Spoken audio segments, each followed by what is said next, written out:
നമ്മുടെ നാട്ടിൽ ഇപ്പോൾ നടക്കുന്ന ചർച്ച എന്താണ്? ഡീലിമിറ്റേഷൻ നടപ്പാക്കാൻ പോകുന്നു. ജനസംഖ്യ ആനുപാതികമായിട്ട് സീറ്റുകളുടെ എണ്ണം വർദ്ധിപ്പിച്ചിട്ട് ഉത്തരേന്ത്യൻ ഭരണം സൗത്ത് ഇന്ത്യക്കാരുടെ മേൽ കൂടി അടിച്ചേൽപ്പിക്കാൻ പോവാണ്. സുൽത്താനെ പോലെ ഇനിയിപ്പോൾ ബി.ജെ.പി ഭരിക്കും. രാജാവിനെ പോലെ ഭരിക്കും. ഏതാനും 3, 4, 5 സംസ്ഥാനങ്ങളുടെ മാത്രം അധികാരം കിട്ടിക്കഴിഞ്ഞാൽ ഇന്ത്യ ഒട്ടാകെ ഭരിക്കാൻ ബി.ജെ.പിക്ക് കഴിയും. അതുകൊണ്ട് തന്നെ സൗത്തേൺ പാർട്ടിലുള്ള സ്റ്റേറ്റുകളോട് അവഗണന കാണിക്കും. ഈ 3, 4, 5 സംസ്ഥാനങ്ങളെ മാത്രമേ പരിഗണിക്കുകയുള്ളൂ എന്നൊക്കെ പറഞ്ഞുകൊണ്ട് എന്തെല്ലാം ചർച്ചകളാണ് നടക്കുന്നത്. ഞാൻ ഇതിൻ്റെ ഇടയിൽ 1, 2 സ്ക്രീൻഷോട്ട്സും വയ്ക്കാം. നല്ല രീതിയിൽ വിഘടനവാദം പലരും ഇതിൻ്റെ ഇടയിൽ കൂടെ തിരികാൻ ശ്രമിക്കുന്നുണ്ട്. ഇന്ത്യ 2 ആകണം, 3 ആകണം, സൗത്ത് പ്രത്യേകമാകണം. ഇങ്ങനെ കുറേ ആളുകൾ, തീർച്ചയായിട്ടും പ്രേക്ഷകർ ഇങ്ങനെ കമന്റ് ചെയ്യുന്നവരെ പ്രത്യേകം ശ്രദ്ധിക്കുക. നിങ്ങളുടെ ശ്രദ്ധയിൽപ്പെടുന്ന കമന്റുകൾ അധികാരികളുടെ മുമ്പിലേക്ക് എത്തിക്കാൻ ശ്രമിക്കുക. ഇത്തരം വിഘടനവാദത്തെ ഒരു തരത്തിലും അംഗീകരിച്ചു കൊടുക്കരുത്. ഇനി ഈ പറയുന്നവര് ഇപ്പൊ പെട്ടെന്ന് ഇവർക്ക് എവിടെ നിന്നാണ് ഈ ബോധോദയം ഉണ്ടായത്? ഇവർ പറയുന്ന കേട്ടത്തൊന്നും ഈ ഒരു സംഗതി വരുന്നതിന് മുമ്പ് വരെ ഇന്ത്യ ഭരിച്ചുകൊണ്ടിരുന്നത്, അല്ലെങ്കിൽ ഇന്ത്യ ആര് ഭരിക്കണമെന്ന് തീരുമാനിച്ചിരുന്നത് കേരളവും തമിഴ്നാടുമാണ് എന്നാണ് ഇവരുടെയൊക്കെ സംസാരം കേട്ടാൽ നമുക്ക് തോന്നുക. ഇന്ത്യയുടെ ആദ്യത്തെ പ്രധാനമന്ത്രി ജവഹർലാൽ നെഹ്റു ജനിച്ചത് എവിടെയാണ്? ഉത്തർപ്രദേശിലാണ്. അദ്ദേഹം എത്ര കാലം ഇന്ത്യ ഭരിച്ചു? അദ്ദേഹം ഇന്ത്യ ഭരിച്ചത് കേരളത്തിലുള്ളവരും തമിഴ്നാട്ടിലുള്ളവരും കൂടെ തീരുമാനിച്ചിട്ടാണോ? മൂപ്പർക്ക് ഭരിക്കാനുള്ള എല്ലാ തരത്തിലുള്ള ജനകീയ പിന്തുണയും ഉത്തരേന്ത്യയിൽ നിന്ന് തന്നെയാണ് കൂടുതലും കിട്ടിയത്, അല്ലേ? ഇത് പ്രത്യേകം പറയേണ്ട കാര്യമുണ്ടോ? ഇനി അത് കഴിഞ്ഞ് ലാൽ ബഹദൂർ ശാസ്ത്രി ഇന്ത്യയുടെ പ്രധാനമന്ത്രിയായി. അദ്ദേഹം ഏത് സംസ്ഥാനക്കാരനാണ്? ഉത്തർപ്രദേശുകാരനാണ്. ഇന്ദിരാഗാന്ധി ഇന്ത്യയുടെ പ്രധാനമന്ത്രിയായി, ഉത്തർപ്രദേശുകാരിയാണ്. മൊറാർജി ദേശായി ഇന്ത്യയുടെ പ്രധാനമന്ത്രിയായി, അദ്ദേഹം ഏത് സംസ്ഥാനക്കാരനാണ്? ഗുജറാത്തുകാരനാണ്. ചരൺ സിംഗ് ഇന്ത്യയുടെ പ്രധാനമന്ത്രിയായി, ഉത്തർപ്രദേശുകാരനാണ്. രാജീവ് ഗാന്ധി ഇന്ത്യയുടെ പ്രധാനമന്ത്രിയായി. ഉത്തർപ്രദേശ് എന്നോ മഹാരാഷ്ട്ര എന്നോ വിളിക്കാം, മഹാരാഷ്ട്രക്കാരനാണ് രാജീവ് ഗാന്ധി, അദ്ദേഹം ജനിച്ച സ്ഥലം. ഇനി വി.പി. സിംഗ് ഇന്ത്യയുടെ പ്രധാനമന്ത്രിയായി, ഉത്തർപ്രദേശുകാരനാണ്. ചന്ദ്രശേഖർ ഇന്ത്യയുടെ പ്രധാനമന്ത്രിയായി, ഉത്തർപ്രദേശുകാരനാണ്. അപ്പോൾ സ്വതന്ത്ര ഇന്ത്യ രൂപം കൊണ്ടതിന് ശേഷം എത്ര പ്രധാനമന്ത്രിമാര് എത്ര കാലം ഭരിച്ചു? ജവഹർലാൽ നെഹ്റു ഒക്കെ എത്ര ടേമാണ് ഭരിച്ചത്? ഇന്ദിരാഗാന്ധി എത്ര ടേമാണ് ഭരിച്ചത്? അപ്പൊ നമ്മളിപ്പോ വി.പി. സിംഗും ചന്ദ്രശേഖറും വരെ എത്തി. എവിടെയെങ്കിലും ഒരു സൗത്തേൺ പ്രധാനമന്ത്രിയെ നിങ്ങൾ കണ്ടോ? തമിഴ്നാട്ടിൽ നിന്നോ കേരളത്തിൽ നിന്നോ ഈവൻ കർണാടകയിൽ നിന്നോ ഒന്നും നമ്മൾ കണ്ടിട്ടില്ല ഇത്രയും കാലം. അതായത് 1947 മുതൽ 1991 വരെ ഇന്ത്യ ഭരിച്ചത് ഉത്തരേന്ത്യൻ ലോബി ആയിരുന്നു എന്ന് നമുക്ക് പറഞ്ഞൂടെ? ഇന്ന് പറയാമല്ലോ. അല്ലാതെ അവിടെ ആര് ഭരിക്കണമെന്ന് തീരുമാനിച്ചത് ആ സമയത്ത് കേരളത്തിലുള്ള ആരുമല്ല, ഉത്തരേന്ത്യക്കാരായിട്ടുള്ള ആൾക്കാർ തന്നെയാണ് തീരുമാനിച്ചത്. കാരണം ഈ രാജ്യത്ത് വളരെ ചെറിയൊരു സ്റ്റേറ്റ് ആണ് കേരളം എന്ന് പറയുന്നത്. ഇന്ത്യയിലെ മൊത്തം പോപ്പുലേഷൻ എടുത്ത് നോക്കിക്കഴിഞ്ഞാൽ കേരളത്തിൽ 3.5 കോടിയേ ഉള്ളൂ, തമിഴ്നാട്ടിൽ 6-7 കോടിയേ ഉള്ളൂ. ബാക്കി 145 കോടി ജനങ്ങൾ ഇന്നുള്ള ഈ രാജ്യത്ത് നമ്മളെല്ലാം, കേരളവും തമിഴ്നാടും കൂടെ ചേർന്നാൽ ഒരു 10-11 കോടിയേ ആവുന്നുള്ളൂ. ഒരു ജനാധിപത്യ രാജ്യത്ത് മെജോറിറ്റി തന്നെ അല്ലേ ആര് ഭരിക്കണമെന്ന് തീരുമാനിക്കുന്നത്? ഇപ്പൊ കേരളത്തിൽ തന്നെ കേരളത്തിലെ 100% ആളുകളുടെയും സപ്പോർട്ട് ഉള്ളത് കൊണ്ടാണോ ഇത്രയും കാലം ഇവിടെ കോൺഗ്രസോ അല്ലെങ്കിൽ ഇപ്പോ CPM ഒക്കെ ഇവിടെ ഭരിക്കുന്നത്? അല്ലല്ലോ, മെജോറിറ്റിയെ ബേസ് ചെയ്തിട്ടല്ലേ. അപ്പോൾ ഒരു ജനാധിപത്യ രാജ്യത്ത് അങ്ങനെയാണല്ലോ കാര്യങ്ങൾ പ്രവർത്തിക്കുന്നത്. അപ്പോൾ 1991 വരെ ഇന്ത്യയിൽ സൗത്തിൽ നിന്ന് ഒരാളും ഭരണത്തിലേക്ക് വന്നിട്ടില്ല പ്രധാനമന്ത്രിയായിട്ട്. ഇനി പിന്നീട് ആദ്യമായിട്ട് വന്നത് PV നരസിംഹറാവു ആണ്. തെലങ്കാന എന്ന് പറയുന്ന സ്റ്റേറ്റിനെ പ്രതിനിധീകരിച്ചാണ് അദ്ദേഹം എത്തിയത്. തെലങ്കാനക്കാരനായിട്ടുള്ള അദ്ദേഹം ആദ്യത്തെ ഒരു സൗത്ത് ഇന്ത്യൻ ഒരു പ്രധാനമന്ത്രിയായിട്ട് വന്നു. അദ്ദേഹം തന്നെയാണെന്ന് തോന്നുന്നു ആദ്യത്തെ സൗത്ത് ഇന്ത്യൻ കോൺഗ്രസ് പാർട്ടിയുടെ ഒരു അധ്യക്ഷനായിട്ടും എത്തുന്നത്. ബാക്കി അതുവരെയും കോൺഗ്രസ് പാർട്ടിയെ നയിച്ചത് മുഴുവൻ ആരാണ്? ഉത്തരേന്ത്യക്കാർ തന്നെയാണ്. അതിനുശേഷം വീണ്ടും നരസിംഹറാവുവിന്റെ ടേം കഴിഞ്ഞ് വീണ്ടും ഇന്ത്യ ഭരിക്കുന്നത് അടൽ ബിഹാരി വാജ്പേയി ആണ്. അദ്ദേഹം മധ്യപ്രദേശുകാരനാണ്. പിന്നീട് HD ദേവഗൌഡ കുറച്ചു കാലം ഭരിച്ചു, കർണാടകക്കാരനാണ്. അതിനുശേഷം പിന്നീട് വീണ്ടും ഇന്ത്യയുടെ അധികാരം കിട്ടുന്നത് IK ഗുജറാളിനാണ്, അദ്ദേഹം പഞ്ചാബിയാണ്. അതുപോലെ തന്നെ മൻമോഹൻ സിംഗ്, അദ്ദേഹം പഞ്ചാബുകാരനാണ്. ഈ മൻമോഹൻ സിംഗിനെ ഇന്ത്യയുടെ പ്രധാനമന്ത്രിയാക്കുന്ന സമയത്ത് അന്നത്തെ കോൺഗ്രസ്സുകാർക്ക് തീരുമാനിക്കായിരുന്നു കേരളത്തിൽ നിന്നൊരാളായിക്കോട്ടെ അല്ലെങ്കിൽ തമിഴ്നാട്ടിൽ നിന്നൊരാളായിക്കോട്ടെ എന്ന്. അവര് തീരുമാനിച്ചില്ല, അല്ലേ? മൻമോഹൻ സിംഗ് എന്ന് പറയുന്ന പഞ്ചാബ് എന്ന് പറയുന്ന സ്റ്റേറ്റിൽ ജനിച്ച മനുഷ്യനാണ് ഇന്ത്യയുടെ പ്രധാനമന്ത്രിയായിട്ട് 2 ടേം ഇരുന്നത്. ഇപ്പൊ നരേന്ദ്രമോദി, അദ്ദേഹം ഗുജറാത്തുകാരനാണ്. അപ്പോൾ ഈ ഇന്ത്യ എന്ന് പറയുന്ന രാജ്യം നരേന്ദ്രമോദി വരുന്നതിന് മുന്നേ ഭരിച്ചുകൊണ്ടിരുന്നത് തമിഴന്മാരും മലയാളികളും കൂടെ ആണെന്നുള്ളൊരു തെറ്റിദ്ധാരണ പ്രചരിപ്പിക്കൽ നമ്മുടെ നാട്ടിൽ നടക്കുന്നുണ്ട്. അവരുടെ മുമ്പിലേക്കാണ് ഞാൻ ഡാറ്റകൾ വെച്ച് സംസാരിച്ചത്. ജവഹർലാൽ നെഹ്റു മുതൽ മൻമോഹൻ സിംഗ് വരെയുള്ളവരും മലയാളിയോ തമിഴിനോ ഒന്നും ആയിരുന്നില്ല. നരേന്ദ്രമോദിയും അല്ല, അദ്ദേഹം ഗുജറാത്തുകാരനാണ്. അപ്പൊ ഇന്ത്യ എന്ന് പറയുന്ന നമ്മുടെ രാജ്യം പൊതുവെ രാഷ്ട്രീയം പരിശോധിച്ചാൽ, പ്രത്യേകിച്ച് സെൻട്രൽ പൊളിറ്റിക്സിനകത്ത് ഒരു ഉത്തരേന്ത്യൻ നേതാക്കൾ തന്നെയാണ് അധികാരത്തിലേക്ക് എത്തിയത്. അവിടെ ഈ ജനാധിപത്യ രാജ്യത്ത് നമ്മുടെ കേരളത്തിൽ നിന്നോ അല്ലെങ്കിൽ തമിഴ്നാട്ടിൽ നിന്നോ ഒക്കെ ഒരാള് അധികാരത്തിലേക്ക് എത്തണമെന്നുണ്ടെങ്കിൽ നമ്മൾ ഇവിടെ നിന്ന് അത്തരം രാഷ്ട്രീയക്കാരുണ്ടാവണം. അവരത്തരത്തിൽ ഉയർന്നു വരണം, കഴിവുകൊണ്ട് ഉയർന്നു വരണം. അതല്ലാതെ ആരെങ്കിലും പിടിച്ചങ്ങുകൊണ്ട് ഇരുത്താൻ പറ്റില്ല. വലിയൊരു രാജ്യമാണ് ഇന്ത്യ. അതിന് ഹിന്ദി ഭാഷ സംസാരിക്കാൻ അറിയണം.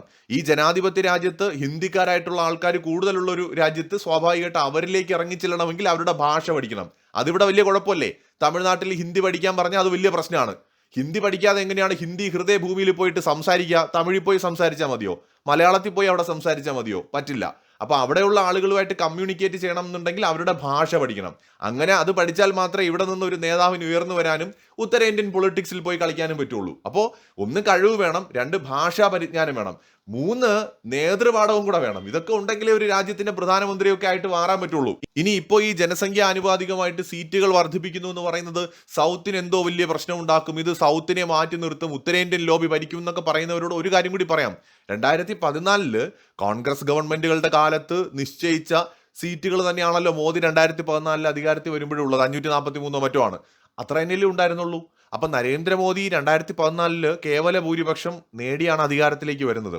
2019 24 മോദി അധികാരത്തിൽ വരുന്നത് ഈ പറയുന്ന കോൺഗ്രസ് ഗവൺമെന്റുകളുടെ കാലത്ത് നിശ്ചയിച്ച സീറ്റുകളുടെ അടിസ്ഥാനത്തിലാണ്. ഇപ്പോ അടുത്ത 2029 ഈ പറയുന്ന ഡീലിമിറ്റേഷൻ ഒന്നും ചെയ്തില്ലെങ്കിലും മോദി സർക്കാരിന് അധികാരത്തിൽ വരാനുള്ള രാഷ്ട്രീയ സാഹചര്യം ഇന്ന് ഇന്ത്യയിൽ ഉണ്ടെന്നുള്ളത് എല്ലാവർക്കും അറിയാവുന്നതാണ്. പക്ഷേ ഇത് രാജ്യത്തിന്റെ വികസനത്തിന് കൂടി ആവശ്യമാണ്. 1977 79 എങ്ങാണ്ടാണ് അവസാനമായിട്ട് സീറ്റുകളുടെ എണ്ണം വർദ്ധിപ്പിക്കുന്നത്. അന്നുള്ളതിന്റെ ഇരട്ടിയിലേറെ ജനസംഖ്യ ഇന്നുണ്ട്. 66 കോടി എങ്ങാണ്ടായിരുന്നു അന്നത്തെ ജനസംഖ്യ. ഇന്ന് ഏകദേശം 145 കോടി ജനസംഖ്യയുണ്ട്. അപ്പോൾ ഈ രാജ്യത്ത് കൂടുതൽ MPമാരുടെയും അതുപോലെ MLAമാരുടെയും ഒക്കെ ആവശ്യമുണ്ട്. എങ്കിൽ മാത്രമേ പ്രോപ്പർ ആയിട്ടുള്ള ഒരു ഭരണം നമ്മുടെ രാജ്യത്ത് നടക്കുകയുള്ളൂ. അത് കാലഘട്ടത്തിന്റെ ആവശ്യമാണ് എന്ന് മനസ്സിലാക്കിയിട്ടും ഇത് മനഃപൂർവ്വം എന്ന് വെച്ചാൽ ഇത് ബോധപൂർവ്വം ഒരു അവസരം കിട്ടിക്കഴിഞ്ഞാൽ എന്തിനേയും ഭരണകക്ഷിക്കെതിരായിട്ടുള്ള ഒരു വെപ്പണായിട്ട് യൂസ് ചെയ്യുക. അതിപ്പോൾ എന്ത് നടപ്പിലാക്കിയാലും ഏതെങ്കിലും ഭരണകക്ഷി നടപ്പിലാക്കിയ ഒരു പദ്ധതിയെ ഇന്നത്തെ പ്രതിപക്ഷം അംഗീകരിച്ചു കൊടുത്തായിട്ട് നമ്മൾ കണ്ടിട്ടുണ്ടോ? ഇല്ല.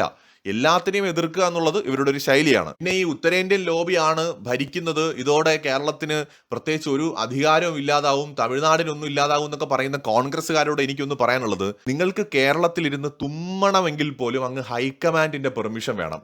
ഈ ഹൈക്കമാൻഡ് എന്ന് പറയുന്ന ആരാണ്? ഉത്തരേന്ത്യൻ ലോബി അല്ലേ? ഹൈക്കമാൻഡ് എന്ന് പറയുന്നത് ഞാനും അപ്പനും സുഭദ്രയും ചേരുന്ന ഒരു സഖ്യമാണല്ലോ. അങ്ങനെയാണല്ലോ വെപ്പ്. സോണിയാഗാന്ധി, പ്രിയങ്ക ഗാന്ധി, രാഹുൽ ഗാന്ധി, അതാണ് യഥാർത്ഥ ഇന്നത്തെ ഹൈക്കമാൻഡ് എന്ന് പറയുന്നത്.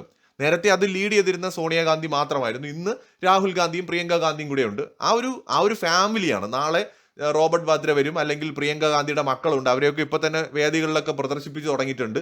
കുറച്ചുനാൾ കഴിയുമ്പോൾ രാഹുൽ ഗാന്ധി വന്നതുപോലെ അവർ വരും. ഇതൊരു കുടുംബ പാർട്ടിയാണ്. ഇവർക്ക് ജനാധിപത്യത്തെക്കുറിച്ചൊക്കെ സംസാരിക്കാൻ എന്ത് ധാർമ്മികതയുണ്ട്? ഇത് ചോദ്യം ചെയ്യാൻ ഇവിടുത്തെ മാധ്യമങ്ങൾ തയ്യാറാവില്ല. ഈ പറയുന്ന കുടുംബ പാർട്ടിക്ക് ഒരു വീട്ടിൽ നിന്ന് 3 MPമാരാണ്. പ്രിയങ്ക ഗാന്ധി, രാഹുൽ ഗാന്ധി, സോണിയാഗാന്ധി. കുറച്ചുനാൾ കഴിയുമ്പോൾ അവരുടെ പ്രിയങ്ക ഗാന്ധിയുടെ മക്കൾക്ക് പ്രായപൂർത്തിയായി കഴിഞ്ഞാൽ അവരും MP ആണ്. ഈ ഒരു ഫാമിലി പൊളിറ്റിക്സ് നടപ്പിലാക്കുന്ന ഒരു പാർട്ടിക്കൊക്കെ ഇതിനെ എതിർക്കാൻ ധാർമ്മികമായ ഒരു അവകാശമില്ല. DMKയ്ക്കുണ്ടോ? തമിഴ്നാട് രാഷ്ട്രീയത്തിൽ കരുണാനിധി, അത് കഴിഞ്ഞാൽ സ്റ്റാലിൻ കഴിഞ്ഞാൽ ഉദയനിധി സ്റ്റാലിൻ. അതായത് ഫാമിലി പാർട്ട് പോലെ തമിഴ്നാടിനെ വെച്ചിരിക്കുകയാണ്, ഫാമിലി ഷെയർ പോലെ വെച്ചിരിക്കുകയാണ്. ഇനി അടുത്ത് സ്റ്റാലിൻ കഴിഞ്ഞാൽ ഉദയനിധി സ്റ്റാലിനായിരിക്കും അടുത്ത മുഖ്യമന്ത്രി. കുടുംബ പാർട്ടികൾക്ക് എന്ത് ധാർമ്മികതയാണ് ജനാധിപത്യത്തിൽ അഭിപ്രായം പറയാനായിട്ടുള്ളത്? CPM പറഞ്ഞോട്ടെ. കുറഞ്ഞപക്ഷം CPM ഇതുപോലുള്ള കുടുംബ പാർട്ടി അല്ല എന്ന് നമുക്ക് പറയാം. CPMന് പറയാം. അല്ലെങ്കിൽ കുടുംബ പാർട്ടി അല്ലാത്ത ഏത് പൊളിറ്റിക്കൽ പാർട്ടികൾക്കും ജനാധിപത്യത്തിൽ എതിർ സ്വരങ്ങൾ ഉയർത്താനുള്ള അവകാശമുണ്ട്. ഞാൻ വിശ്വസിക്കുന്നത് കുടുംബ പാർട്ടികൾക്ക് അതിനുള്ള അവകാശമില്ല. ഇപ്പോൾ ഈ ഇന്ത്യയിലെ പ്രധാനപ്പെട്ട പൊളിറ്റിക്കൽ പാർട്ടിയെ ഭരിച്ചുകൊണ്ടിരുന്നത് ഒരു കുടുംബ പാർട്ടിയാണ് ഇപ്പോഴും ഭരിക്കുന്നത്. 1-2 UPA സർക്കാരിന്റെ കാലത്ത് ഈ രാജ്യം ആരാണ് ഭരിച്ചത്? സിംഗിൾ ഫാമിലിയാണ്. അറ്റ്ലീസ്റ്റ് BJP എന്ന് പറയുന്നത് ഒരു പൊളിറ്റിക്കൽ പാർട്ടിയാണല്ലോ, ഒരു കൂട്ടം ആളുകളെങ്കിലും ഉണ്ട്. ഒരു സിംഗിൾ ഫാമിലി ഭരിക്കുന്നതിനേക്കാളും ഈ രാജ്യം ഒരു കൂട്ടം ആളുകൾ. നേരത്തെ ഇവിടെ പലരും ആരോപണമായിട്ട് പറയുന്നുണ്ടല്ലോ, ഏതാണ്ട് ഉത്തരേന്ത്യയിലെ 4-5 സംസ്ഥാനങ്ങൾ മാത്രമായിരിക്കും പിന്നെ ഇന്ത്യ ആര് ഭരിക്കണമെന്ന് തീരുമാനിക്കുക എന്ന്. ശരി, 4-5 സംസ്ഥാനങ്ങൾ ചേർന്ന് എന്തായാലും ഒരു 10-80 കോടി ജനങ്ങളല്ലേ അത് തീരുമാനിക്കുന്നത്. അങ്ങനെയെങ്കിലും ആശ്വസിക്കാം. അല്ലാതെ ഒരു വീട്ടിലെ 3 പേരല്ലല്ലോ. ഈ പറയുന്ന സിസ്റ്റം, ഇന്നത്തെ കോൺഗ്രസ് പാർട്ടിയുടെ സിസ്റ്റം എന്ന് പറയുന്നത് എന്താണ്? ഹൈക്കമാൻഡ്. ഇപ്പൊ ഇന്നലെ കൂടെ നമ്മുടെ മുരളീധരൻ പറയുന്ന കേട്ടു, ആര് മുഖ്യമന്ത്രി ആകണമെന്ന് ഹൈക്കമാൻഡ് തീരുമാനിക്കും. അല്ലാതെ കേരളത്തിലെ ജനങ്ങളോ ഇവിടെ ജനങ്ങൾ തെരഞ്ഞെടുത്ത MLAമാര് പോലും അല്ല തീരുമാനിക്കുന്നത്, ഹൈക്കമാൻഡാണ്. ഹൈക്കമാൻഡ് എന്ന് പറഞ്ഞാൽ ആരാണ്? സോ കോൾഡ് ഉത്തരേന്ത്യൻ ലോബി. ആരൊക്കെയാണ്? സോണിയാഗാന്ധി, രാഹുൽ ഗാന്ധി, പ്രിയങ്ക ഗാന്ധി. ആ ഫാമിലി പൊളിറ്റിക്സിനേക്കാൾ ഭേദമാണ് ഇവിടെ പലരും ഭയക്കുന്നത് പോലെ ഇനിയിപ്പോ 4-5 ഉത്തരേന്ത്യൻ സംസ്ഥാനങ്ങളാണ് ഇന്ത്യ ഭരിക്കുന്നത് ആരെന്ന് തീരുമാനിക്കും എന്നുള്ള ഒരു സ്ഥിതി വന്ന. എന്നാൽ പോലും സാരമില്ല, കാരണം അത്രയും സംസ്ഥാനങ്ങളാണല്ലോ തീരുമാനിക്കുന്നത്, 3 പേരല്ലല്ലോ. അങ്ങനെയെങ്കിലും നമുക്ക് ആശ്വസിക്കാം. ഇവിടെ എന്തൊരു വ്യാജ പ്രചാരണമാണ് നടക്കുന്നത്. നിലവിൽ തന്നെ 80 സീറ്റുകളുള്ള ഉത്തർപ്രദേശ് തന്നെയാണ് ഇന്ത്യ ആര് ഭരിക്കണമെന്ന് സത്യത്തിൽ തീരുമാനിക്കുന്നത്. ഉത്തർപ്രദേശിൽ 25 കോടി ജനസംഖ്യ ഉണ്ടായി. 2014 മോദി വന്നതിന് ശേഷമാണോ ആളുകൾ പെട്ടെന്ന് അങ്ങ് തീരുമാനിച്ച് പ്രസവിച്ച് കുട്ടികളുടെ എണ്ണം കൂട്ടിയത്? അല്ലല്ലോ. 2014 മോദി വരുമ്പോഴും ഇന്ത്യയിലെ ഏറ്റവും വലിയ പോപ്പുലേഷൻ ഉള്ള സ്റ്റേറ്റ് എന്ന് പറയുന്നത് ഉത്തർപ്രദേശാണ്. ഏറ്റവും കൂടുതൽ സീറ്റുകൾ ഉള്ളതും അവിടെയാണ്.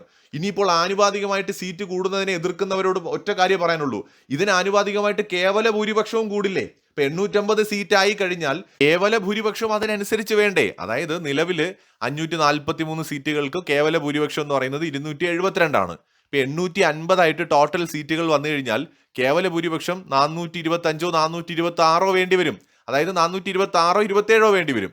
അപ്പോൾ സ്വാഭാവികമായിട്ട് അവിടെയും വർധനവുണ്ടാവും. അപ്പോൾ ഇത് ശരിക്കും ഇവരുടെയൊക്കെ ഭയം എന്ന് പറയുന്നത് പുതിയ രീതിയിൽ മണ്ഡലങ്ങൾ പുനർനിർണയം നടത്തിക്കഴിഞ്ഞാൽ ചിലപ്പോൾ ഈ വോട്ടുകൾ മെജോറിറ്റി ഇപ്പോൾ ഇവരെ സപ്പോർട്ട് ചെയ്യുന്ന മണ്ഡലങ്ങൾ മാറിയിട്ട് BJP അനുകൂല മണ്ഡലങ്ങൾ വന്നാലോ എന്നുള്ള ഭയമാണ് പ്രധാനമായിട്ട് ഇതിനെ എതിർക്കുന്ന കക്ഷികൾക്കുള്ളതെന്നാണ് എനിക്ക് തോന്നുന്നത്. അതല്ലാതെ സൗത്ത് ഇന്ത്യക്ക് ഇതുകൊണ്ട് പ്രത്യേകിച്ച് ഒന്നും ഉണ്ടാകാൻ പോകുന്നില്ല. കാരണം ഇപ്പോഴും നമ്മുടെ 1-2 സ്റ്റേറ്റുകളല്ല ഇന്ത്യ ആര് ഭരിക്കണം എന്നുള്ളത് തീരുമാനിക്കുന്നത്. ഈ രാജ്യത്ത് ഇപ്പൊ ഗോവക്കാർക്ക് ഇത് പറഞ്ഞൂടെ? അവരല്ലല്ലോ തീരുമാനിക്കുന്നത്. ചെറിയ ചെറിയ സ്റ്റേറ്റുകളുടെ കാര്യമൊക്കെ അങ്ങനെ തന്നെയാണ്. വലിയ സ്റ്റേറ്റുകൾ തന്നെയാണ് എപ്പോഴും രാജ്യം ഭരിക്കുന്നത് ആരെന്ന് തീരുമാനിക്കുന്നത്. പക്ഷേ നമ്മുടെ കൂടി പ്രാതിനിധ്യം അവിടെ ഉറപ്പുവരുത്തുക എന്നതാണ് പ്രധാനം. ഇപ്പൊ കേന്ദ്രത്തിൽ ഭരിക്കുന്ന BJP ആണ്. കേരളത്തിൽ നിന്ന് MP കഴിഞ്ഞാൽ സ്വാഭാവികമായിട്ടും ആ MP കൂടി അഭിപ്രായങ്ങൾ പരിഗണിച്ചുള്ള ഒരു ഭരണമായിരിക്കും കേന്ദ്രത്തിൽ ഉണ്ടാവുക. ജനാധിപത്യം എന്ന് പറയുന്നത് അങ്ങനെ തന്നെയാണ്. അല്ലാതെ ഒരു ലോകത്തും ഒരു രാജ്യത്ത് 100% ജനങ്ങളുടെ അഭിപ്രായത്തോടു കൂടി ആർക്കും ഭരിക്കാൻ പറ്റില്ല. ഇപ്പോ ഏത് പാർട്ടി കേന്ദ്രത്തിൽ അധികാരത്തിൽ വന്നാലും അവർ വരരുത് എന്ന് കരുതി വോട്ട് ചെയ്ത ഒരു വലിയ ജനം ഇവിടെ ഉണ്ടാവും. ഇപ്പൊ കേരളത്തിൽ തന്നെ CPM ഭരിക്കുന്നു. CPM വരരുത് എന്ന് ആഗ്രഹിച്ച് വോട്ട് ചെയ്ത ലക്ഷക്കണക്കിന് കോടിക്കണക്കിന് ആൾക്കാർ ചിലപ്പോൾ ഈ രാജ്യത്തുണ്ട്, കേരളത്തിലുണ്ട്. അപ്പൊ അവരുടെ അഭിപ്രായത്തിന് വിപരീതമായിട്ടാണ് CPM ഭരിച്ചുകൊണ്ടിരിക്കുന്നത്. ജനാധിപത്യം അങ്ങനെയാണ്. മെജോറിറ്റി തന്നെയാണ് അവിടെ പ്രധാന ഘടകം എന്ന് പറയുന്നത്. മറ്റൊരു വീഡിയോയുമായി വീണ്ടും കാണാം.